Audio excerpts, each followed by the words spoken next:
Alright, we're going to show you how to use the Blue Hawk tile cutter to cut tile.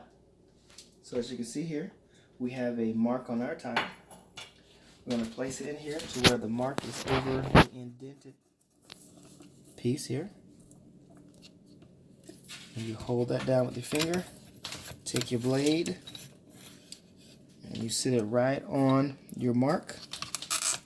And you go ahead and score it with your scorer.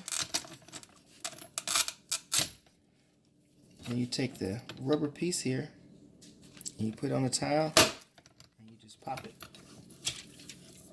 And what you end up with is a perfectly cut tile.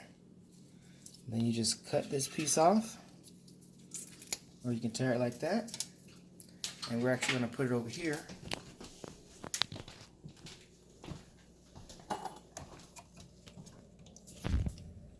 Where it sticks right in there.